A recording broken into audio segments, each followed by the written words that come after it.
എല്ലാ വീഡിയോയിലും വന്ന് എപ്പോഴും പറയുന്നതാണ് full grain leather, vegetable and leather എന്നൊക്കെ ഞാൻ എപ്പോഴും പറയുന്നതാണ്. പക്ഷേ എന്താണെന്ന് കാരണം ഇത് ലെതറിനെ പറ്റി അറിയാവുന്ന ആളുകൾക്ക് മാത്രമാണ് അത് അറിയുക. ഫുൾ ഗ്രെയിൻ ആണ് നമ്മുടെ പ്രോഡക്റ്റിൽ ഞാൻ ചൂസ് ചെയ്തിരിക്കുന്ന ലെതർ എന്ന് പറഞ്ഞാൽ അതിന്റെ ലെതറിന്റെ ക്വാളിറ്റിയാണ്. ആക്ച്വലി ഫുൾ ഗ്രെയിൻ എന്ന് പറഞ്ഞാൽ ഒരു സ്കിന്നിനെ ഇവർ 4 ആയിട്ടൊക്കെ സ്പ്ലിറ്റ് ചെയ്യും. ഇതിന്റെ ടോപ്പ് ലെയറിനെ പറയുന്നതാണ് ഫുൾ ഗ്രെയിൻ എന്ന്. പിന്നെ അതിന് താഴോട്ട് വരുന്ന ടോപ്പ് ലെയർ, അതിന് താഴോട്ടുള്ള ലേയേഴ്സും കാര്യങ്ങളൊക്കെ ഉണ്ട്. പക്ഷേ നമ്മൾ ചൂസ് ചെയ്യുന്ന ഏറ്റവും മുകളിൽ, അതായത് ഹെയർ റിമൂവ് ചെയ്ത് കഴിഞ്ഞാൽ ഉള്ള പോർഷനാണ് നമ്മൾ നമ്മുടെ പ്രോഡക്റ്റിലേക്ക് ഉപയോഗിക്കുന്നത്. കാരണം ഏറ്റവും ഹാർഡസ്റ്റ് പാർട്ട് അതായിരിക്കും, ഏറ്റവും സ്ട്രോങ്ങും ക്വാളിറ്റി ഉള്ള പ്രോഡക്റ്റ് അതായിരിക്കും. കാരണം നമ്മൾ മാത്രമല്ല, അത് ലോകത്ത് ഏതൊക്കെ ബ്രാൻഡിൽ ഉപയോഗിക്കുന്നുണ്ടോ അതെല്ലാം അടിപൊളിയായിരിക്കും. ഞാൻ എന്റെ ബ്രാൻഡിനെ മാത്രം പറയുന്നില്ല. അപ്പോൾ അവിടെ ഉള്ള പ്രശ്നം എന്ന് വെച്ച് കഴിഞ്ഞാൽ നമ്മുടെ വൂണ്ട് മാർക്സുകൾ അല്ല ഇൻസെക്ട്സ് ബൈറ്റുകളൊക്കെ നമ്മുടെ ആ ഒരു മാർക്കും കാര്യങ്ങളൊക്കെ ജെന്യുവൻ ആയിട്ട് തന്നെ ഉണ്ടാവും. അതൊക്കെ പ്രോഡക്റ്റിൽ കാണുമ്പോൾ ചില ആൾക്കാർക്ക് എൻ്റെ അടുത്ത് ഡൗട്ട് അടിച്ചിട്ട് ചോദിക്കുകയാണ്, ചേട്ടാ ഇതെന്താണ് ഇത്രയും പൈസ കൊടുത്തിട്ട് അങ്ങനെ കാര്യങ്ങളൊക്കെ. നമ്മുടെ സ്കിന്നിന് വരുന്ന പോലെ തന്നെ മാർക്കും കാര്യങ്ങളൊക്കെ ഉണ്ടാവും. അതിന് മേലെ പ്ലാസ്റ്റിക് കോട്ടിംഗ് ഒന്നുമില്ല. പ്ലാസ്റ്റിക് കോട്ടിംഗ് ഇട്ട് കഴിഞ്ഞാൽ PU കോട്ടിംഗ് ആയി, അതായത് നമ്മളത് കുറേ നാൾ യൂസ് ചെയ്യുമ്പോൾ തന്നെ അത് ഡാമേജ് ആകാനുള്ള ചാൻസുകളും കാര്യങ്ങളൊക്കെ ഉണ്ടാകും. കാരണം മേലിലിട്ടായിരിക്കുന്നതൊക്കെ ഫീൽ ആയി പോകാനുള്ള കാര്യങ്ങളുണ്ടാവും. അപ്പോൾ ഇന്ന് പറഞ്ഞു വന്നത് നമ്മൾ ഈ ഒരു കാര്യം മാത്രമല്ല, നമ്മുടെ ഒരു പുതിയ പ്രോഡക്റ്റും കൂടെ ഉണ്ട്. ഒരു സിബ് വെച്ചിട്ടുള്ള ഒരു പ്രോഡക്റ്റ്, ബൈഫോൾഡ് വാളറ്റിൽ സിബ് വെച്ച് വരാവുന്ന നമ്മുടെ വെണ്ണിക്കുളംകാരനായ ഒരു മച്ചാൻ. എനിക്ക് തോന്നുന്നു അയർലൻഡുകാരനാണ്, വെണ്ണിക്കുളത്താണ്. നമ്മുടെ ഷോപ്പിന് തൊട്ടടുത്ത് തന്നെയാണ് ആളുടെ സ്ഥലം. ആൾ എനിക്ക് തോന്നുന്നു കുറേ അധികം നാളായി ഞാനിത്, കാരണം ഈ സിബ് വെച്ചുള്ള പ്രോഡക്റ്റ് എനിക്ക് ഇച്ചിരി ഡിഫിക്കൽട്ട് ആണ്. കാരണം അതിന്റെ ഷേപ്പും കാര്യങ്ങളൊക്കെ ഒന്ന് സെറ്റായി ഒന്ന് ലെവലായി നമ്മുടെ മനസ്സുകൊണ്ടും കൂടെ ഒരു തൃപ്തി പറഞ്ഞല്ലോ ഈ ഒരു പ്രോഡക്റ്റ് നമ്മൾ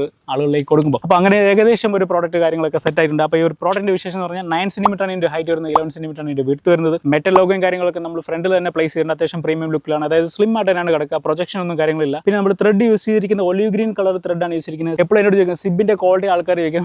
YKK യൂസ് ചെയ്യാൻ എൻ്റെ അടുത്ത് പറയും, പക്ഷേ YKKയുടെ സുപ്രീം ക്വാളിറ്റിയാണ് ഞാൻ എൻ്റെ എല്ലാ പ്രോഡക്റ്റിലും സിപ്പർ യൂസ് ചെയ്യുന്നത്. സിപ്പർ നമ്മൾ നൈസ് ആയിട്ട് നമുക്ക് ഒരു ബട്ടർ സ്മൂത്ത് പോലെ നമുക്ക് ഇത് ഓപ്പൺ ആക്കാൻ പറ്റും. ഇതിന് ഓപ്പൺ ആക്കി കഴിഞ്ഞാൽ 6 കാർഡ് സ്ലോട്ട് വരുന്നുണ്ട്, 2 ഹിഡൻ സ്ലോട്ട് വരുന്നുണ്ട്. ബ്രൗൺ പീസസ് ഒലിവ് ഗ്രീൻ കോമ്പിനേഷനാണ് സെറ്റ് ചെയ്തിരിക്കുന്നത്. ക്യാഷ് നമുക്ക് ഒരു 10,000 rupees വരെ ഇന്ത്യൻ കറൻസി നമുക്ക് ഈസി ആയിട്ട് നമുക്ക് ക്യാരി ചെയ്യാൻ പറ്റും. പിന്നെ RFID ബ്ലോക്കും വരുന്നുണ്ട് കേട്ടോ.